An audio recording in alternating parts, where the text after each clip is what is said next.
ओम शांति। आज 3 दिसंबर 2020 की मुरली में बाबा के मधुर महावाक्य। मीठे बच्चे, तुम्हें मनसा वाचा कर्मणा बहुत बहुत खुशी में रहना है, सबको खुश करना है, किसी को भी दुख नहीं देना है। प्रश्न है आज का, डबल अहिंसक बनने वाले बच्चों को कौन सा ध्यान रखना है?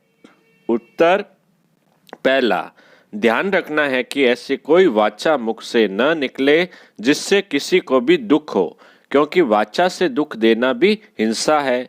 दूसरा, हम देवता बनने वाले हैं, इसलिए चलन बहुत रॉयल हो, खान पान न बहुत ऊंचा न नीचा हो। गीत है आज का, निर्बल से लड़ाई बलवान की। अब सुनते हैं मुरली विस्तार से। ओम शांति। मीठे मीठे सिकिलदे बच्चों को बाप रोज रोज पहले समझाते हैं कि अपने को आत्मा समझ बैठो और बाप को याद करो। कहते हैं ना, अटेंशन प्लीज। तो बाप कहते हैं, एक तो अटेंशन दो बाप की तरफ। बाप कितना मीठा है। उनको कहा जाता है प्यार का सागर, ज्ञान का सागर। तो तुमको भी प्यारा बनना चाहिए। मनसा वाचा कर्मणा, हर बात में तुमको खुशी रहनी चाहिए, कोई को भी दुख नहीं देना है। बाप भी किसी को दुखी नहीं करते हैं। बाप आए हैं सुखी करने। तुमको भी कोई प्रकार का किसको दुख नहीं देना है। कोई भी ऐसा कर्म नहीं करना चाहिए, मनसा में भी नहीं आना चाहिए, परंतु यह अवस्था पिछाड़ी में होगी। कुछ न कुछ कर्मेंद्रियों से भूल होती है। अपने को आत्मा समझेंगे, दूसरे को भी आत्मा भाई देखेंगे, तो फिर किसको दुख नहीं देंगे। शरीर ही नहीं देखेंगे तो दुख कैसे देंगे। इसमें गुप्त मेहनत है, यह सारा बुद्धि का काम है। अभी तुम पारस बुद्धि बन रहे हो। तुम जब पारस बुद्धि थे तो तुमने बहुत सुख देखे, तुम ही सुखधाम के मालिक थे ना। यह है दुखधाम। यह तो बहुत सिंपल है। वह शांति धाम है हमारा स्वीट होम। फिर वहां से पाठ बजाने आए हैं। दुख का पाठ बहुत समय बजाया है, अब सुखधाम में चलना है। इसलिए एक दो को भाई भाई समझना है। आत्मा आत्मा को दुख नहीं दे सकती। आत्मा आत्मा को दुख नहीं दे सकती। अपने को आत्मा समझ आत्मा से बात कर रहे हैं। आत्मा ही तख्त पर विराजमान है। यह भी शिव बाबा का रथ है ना।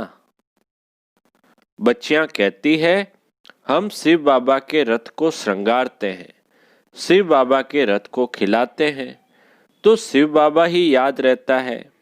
वह है ही कल्याणकारी बाप। कहते हैं, मैं 5 तत्वों का भी कल्याण करता हूँ। वहाँ कोई भी चीज कभी तकलीफ नहीं देती है। यहाँ तो कभी तूफान, कभी ठंडी, कभी क्या होता रहता है। वहाँ तो सदैव बहारी मौसम रहता है। कहाँ पर? सत्युग में। दुख का नाम ही नहीं है। वह है ही हेवन, यानी स्वर्ग। बाप आए हैं तुमको हेवन का मालिक बनाने। ऊंचते ऊंच भगवान है, ऊंचते ऊंच बाप, ऊंचते ऊंच सुप्रीम टीचर भी है, तो जरूर ऊंचते ऊंच ही बनाएंगे ना। बाबा अगर ऊंच है तो अपने को भी ऊंचते ऊंच ही बनाएंगे। तुम ये लक्ष्मी नारायण थे ना, यह सब बातें भूल गए हो। यह बाप ही बैठ समझाते हैं। ऋषियों मुनियों आदि से पूछते थे, आप रचयिता और रचना को जानते हो? तो नैति नैति कह देते थे। जबकि उनके पास ही ज्ञान नहीं था, तो फिर परंपरा कैसे चल सकता। बाप कहते हैं, यह ज्ञान मैं अभी ही देता हूं। तुम्हारी सदगति हो गई, फिर ज्ञान की दरकार नहीं, दुर्गति होती ही नहीं। सत्युग को कहा जाता है सदगति, वहां दुर्गति तो होगी नहीं सत्युग में। और अभी क्या है? यहाँ है दुर्गति, परंतु यह भी किसको पता नहीं है कि हम दुर्गति में हैं। बाप के लिए गाया जाता है लिबरेटर, गाइड, खिवैया, विषय सागर से सबकी नैया पार करते हैं, उसको कहते हैं क्षीर सागर। विष्णु को क्षीर सागर में दिखाते हैं। यह सब है भक्ति मार्ग का गायन। बड़ा बड़ा तालाब है जिसमें विष्णु का बड़ा चित्र दिखाते हैं। बाप समझाते हैं बाप समझाते हैं तुमने ही सारे विश्व पर राज्य किया है, अनेक बार हार खाई और जीत पाई है। बाप कहते हैं काम महाशत्रु है, उन पर जीत पाने से तुम जगत जीत बनेंगे, तो खुशी से बढ़ना चाहिए ना। बलग्रस्त व्यवहार में प्रवृत्ति मार्ग में रहो, परंतु कमल फूल समान पवित्र रहो। अभी तुम कांटों से फूल बन रहे हो। समझ में आता है यह है फॉरेस्ट ऑफ थॉर्न्स, यानी कांटों का जंगल। एक दो को कितना तंग करते हैं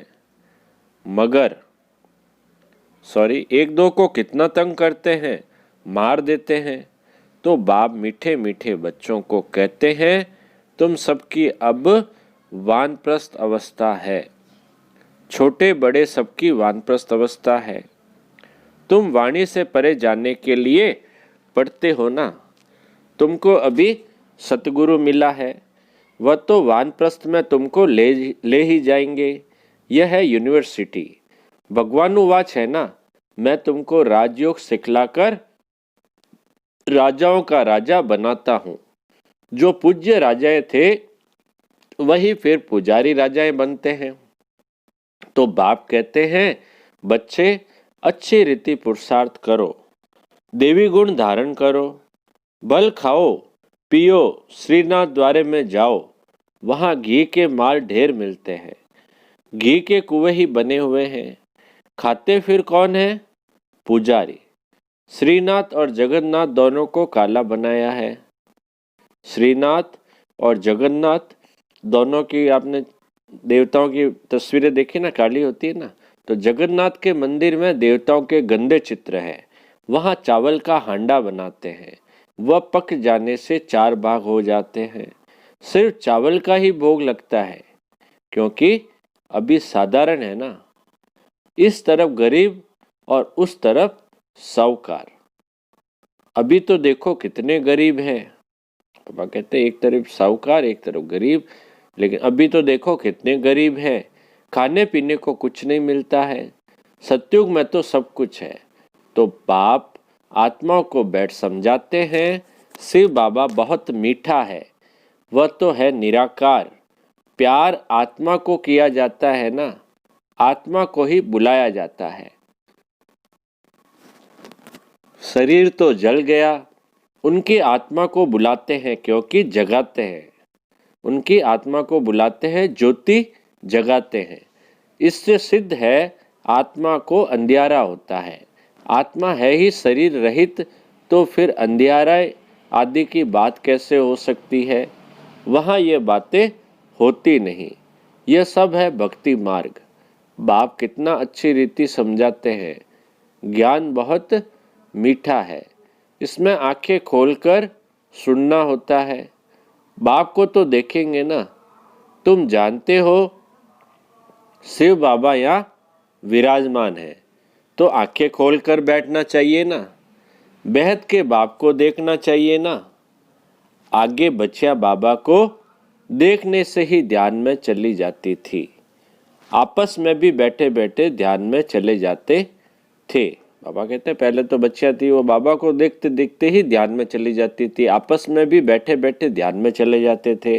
आंखें बंद और दौड़ती रहती थी। कमाल तो थी ना। बाप समझाते रहते हैं एक दो को देखते हो तो ऐसे समझो हम भाई यानी आत्मा से बात करते हैं, भाई को समझाते हैं। तुम बेहद के बाप की राय नहीं मानेंगे, तुम यह अंतिम जन्म पवित्र बनेंगे तो पवित्र दुनिया के मालिक बनेंगे। बाबा बहुतों को समझाते हैं, कोई तो फट से कह देते हैं बाबा हम जरूर पवित्र बनेंगे। पवित्र रहना तो अच्छा है, कुमारी पवित्र है तो सब उसको माथा टेकते हैं। शादी करती है तो पुजारी बन पड़ती है, सबको माथा टेकना पड़ता है। तो प्योरिटी अच्छी है ना, तो बाबा ये उदाहरण दे रहे हैं। इससे लगता क्या है कि प्योरिटी अच्छी है। प्योरिटी है तो पीस प्रॉस्पेरिटी है। सारा मदार पवित्रता पर है। बुलाते भी हैं, हे पतित पावन आओ, पावन दुनिया में रावण होता ही नहीं, वह है ही राम राज्य, सब श्रीखंड रहते हैं। धर्म का राज्य है, फिर रावण कहाँ से आया? रामायण आदि कितना प्रेम से बैठ सुनाते हैं। यह सब है भक्ति। तो बच्चियां साक्षात्कार में डांस करने लग पड़ती है। सच की बेड़ी का तो गायन है, सच की बेड़ी का तो गायन है। बाबा कहते हैं क्या गायन है? हिलेगी लेकिन डूबेगी नहीं, हिलेगी डुलेगी लेकिन डूबेगी नहीं। और कोई सत्संग में जाने की मना नहीं करते, यहाँ कितना रोकते हैं। बाप तुमको ज्ञान देते हैं, तुम बनते हो बीके। ब्राह्मण तो जरूर बनना है, बाप है ही स्वर्ग की स्थापना करने वाला, तो जरूर हम भी स्वर्ग के मालिक होने चाहिए ना। बाबा है स्वर्ग की स्थापना करने वाला, तो हम भी स्वर्ग के मालिक होने चाहिए। हम यहाँ नरक में क्यों पड़े हैं? हम यहाँ नरक में क्यों पड़े हैं? अभी समझ में आता है कि आगे हम भी पुजारी थे, अभी फिर पूज्य बनते हैं। 21 जन्मों के लिए 63 जन्म पुजारी बने, अभी फिर हम पूज्य स्वर्ग के मालिक बनेंगे। यह है नर से नारायण बनने की नॉलेज। भगवानुवाच मैं तुमको राजाओं का राजा बनाता हूँ। पतित राजाएं पावन राजाओं को नमन वंदन करते हैं। हर एक महाराजा के महलों में मंदिर जरूर होगा, वह भी राधे कृष्ण का या लक्ष्मी नारायण का या राम सीता का। आजकल तो गणेश हनुमान आदि के भी मंदिर बनाते रहते हैं। भक्ति मार्ग में कितनी अंधश्रद्धा है, अभी तुम समझते हो। बरोबर हमने राजाई की, फिर वाम मार्ग में गिरते हैं। अब बाप समझाते हैं, तुम्हारा यह अंतिम जन्म है। मीठे मीठे बच्चे, पहले तुम स्वर्ग में थे, फिर उतरते उतरते पट आकर पड़े हो। तुम कहेंगे हम बहुत ऊंच थे, फिर बाप हमको ऊंच चढ़ाते हैं।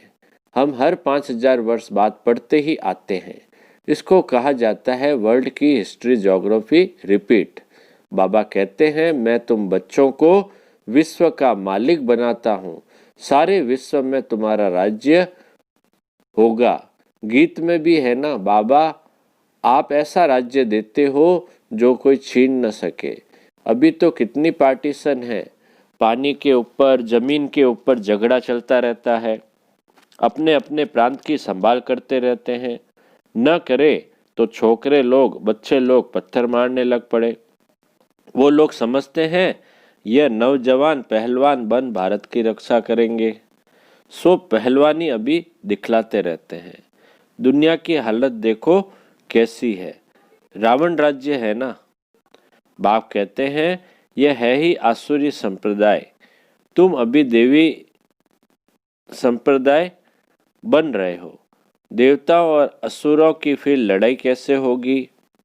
तुम तो डबल अहिंसक बनते हो, वह है डबल अहिंसक। देवी देवताओं को डबल अहिंसक कहा जाता है। अहिंसा परमो देवी देवता धर्म कहा जाता है। बाबा ने समझाया किसको वाचा से दुख देना भी हिंसा है। तुम देवता बनने हो तो हर बात में रॉयल्टी होनी चाहिए। खान पान आदि न बहुत ऊंचा न बहुत हल्का हो, एक रस हो। राजाओं आदि का बोलना बहुत कम होता है, प्रजा का भी राजा में बहुत प्यार रहता है। यहाँ तो देखो क्या लगा पड़ा है, कितने आंदोलन है, आंदोलन होते रहते हैं नए नए रोज। बाप कहते हैं जब ऐसी हालत हो जाती है तब मैं आकर विश्व में शांति करता हूँ। गवर्नमेंट चाहती है सब मिलकर एक हो जाए। बस सब ब्रदर्स तो है, परंतु यह तो खेल है ना। बाप कहते हैं बच्चों को तुम कोई फिक्र नहीं करो, अनाज की अभी तकलीफ है, वहाँ तो अनाज इतना हो जाएगा, बिगर पैसे जितना चाहे उतना मिलता रहेगा। अभी वह देवी राजधानी स्थापन कर रहे हैं। हम हेल्थ को भी ऐसा बना देते हैं जो कभी कोई रोग होवे ही नहीं, गारंटी है। कैरेक्टर भी हम इन देवताओं जैसा बनाते हैं, जैसा जैसा मिनिस्टर हो ऐसा उनको समझा सकते हैं। बाबा कहते हैं जैसा आदमी है वीआईपी, उस हिसाब से उसको समझाना है, युक्ति से समझाना चाहिए। ओपिनियन में बहुत अच्छा लिखते हैं, परंतु अरे तुम भी तो समझो ना, तो कहते हैं फुर्सत नहीं। तुम बड़े लोग कुछ आवाज करेंगे तो गरीबों का भी भला होगा। बाप समझाते हैं अभी सबके सिर पर काल खड़ा है, आजकल करते करते काल खा जाएगा। तुम कुंभकर्ण मिसल बन पड़े हो, तुम कुंभकर्ण मिसल बन पड़े हो, अज्ञानता की नींद में सोए पड़े हो। बच्चों को समझाने में बहुत मजा भी आता है। बाबा ने ही यह चित्र आदि बनवाए हैं। दादा को थोड़े ही ये ज्ञान था, तुमको वर्षा लौकिक और पारलौकिक बाप से मिलता है, अलौकिक बाप से वर्षा नहीं मिलता है। यह तो दलाल है, इनका वर्षा नहीं है। प्रजापिता ब्रह्मा को याद नहीं करना है, मेरे से तो तुमको कुछ नहीं मिलता है। मैं भी पढ़ता हूँ, वर्षा है ही एक हद का, दूसरा बेहद के बाप का। प्रजापिता ब्रह्मा क्या वर्षा देंगे? बाप कहते हैं मामे कम याद करो, यह तो रथ है ना, रथ को तो याद नहीं करना है। ऊंच ते ऊंच भगवान कहा जाता है। बाप आत्मा को बैठ समझाते हैं, आत्मा ही सब कुछ करती है ना, एक ख्याल छोड़ दूसरी लेती है। जैसे सर्प का मिसाल है, भ्रमरियां भी तुम हो। ज्ञान की भूंबू करो, ज्ञान सुनाते सुनाते तुम किसी को भी विश्व का मालिक बना सकते हो। बाप जो तुम्हें विश्व का मालिक बनाते हैं, ऐसे बाप को क्यों नहीं याद करेंगे? अब बाप आया हुआ है तो वर्षा क्यों नहीं लेना चाहिए? ऐसे क्यों कहते कि फुर्सत नहीं मिलती है? अच्छे अच्छे बच्चे तो सेकंड में समझ जाते हैं। बाबा ने समझाया है, मनुष्य लक्ष्मी की पूजा करते हैं। अब लक्ष्मी से क्या मिलता है और अम्बा से क्या मिलता है? लक्ष्मी तो है स्वर्ग की देवी, उनसे पैसे की भीख मांगते हैं। अम्बा तो विश्व का मालिक बनाती है, सब कामनाएं पूरी कर देती है। श्रीमत द्वारा सब कामनाएं पूरी हो जाती है। अच्छा अच्छा बाप दादा बोले, मीठे मीठे सिके लदे बच्चों प्रति मात पिता बाप दादा का याद प्यार और गुड मॉर्निंग। रूहानी बाप की रूहानी बच्चों को नमस्ते। हम रूहानी बच्चों की रूहानी बाप दादा को याद प्यार, गुड मॉर्निंग और नमस्ते नमस्ते नमस्ते। अब आज की मुरली में से क्या लेंगे? धारणा के लिए मुख्य सार, जिसमें पहला पॉइंट, इन कर्मेंद्रियों से कोई भूल न हो इसके लिए मैं आत्मा हूँ यह स्मृति पक्की करनी है। शरीर को नहीं देखना है, एक बाप की तरफ अटेंशन देना है। दूसरा पॉइंट है धारणा का, अभी वानप्रस्थ अवस्था है, इसलिए वाणी से परे जाने का पुरुषार्थ करना है। पवित्र जरूर बनना है। बुद्धि में रहे सच की नैया हिलेगी डूबेगी नहीं, इसलिए विघ्नों से घबराना नहीं है। बाबा का मीठा वरदान, अहम और वहम को समाप्त कर रहम दिल बनने वाले विश्व कल्याणकारी भव। अहम और वहम को समाप्त कर रहम दिल बनने वाले विश्व कल्याणकारी भव। विस्तार, कैसी भी अवगुण वाली, कड़े संस्कार वाली, कम बुद्धि वाली, सदा ग्लानि करने वाली आत्मा हो, लेकिन जो रहमदिल विश्व कल्याणकारी बच्चे हैं वे सर्व आत्माओं के प्रति लवफुल के साथ लवफुल होंगे। कभी इस बहस में नहीं आएंगे कि यह तो कभी बदल ही नहीं सकते। ऐसे आती क्या बहस? नहीं आएगी ना, यह तो है ही ऐसे, या यह कुछ नहीं कर सकते, मैं ही सब कुछ हूँ, यह कुछ नहीं है। इस प्रकार का अहम और वहम छोड़ कमजोरियों व बुराइयों को जानते हुए भी क्षमा करने वाले रहमदिल बच्चे ही विश्व कल्याण की सेवा में सफल होते हैं। स्लोगन: जहाँ ब्राह्मणों के तन मन धन का सहयोग है वहाँ सफलता साथ है। जहाँ ब्राह्मणों के तन मन धन का सहयोग है वहाँ सफलता साथ है। अच्छा, ओम शांति।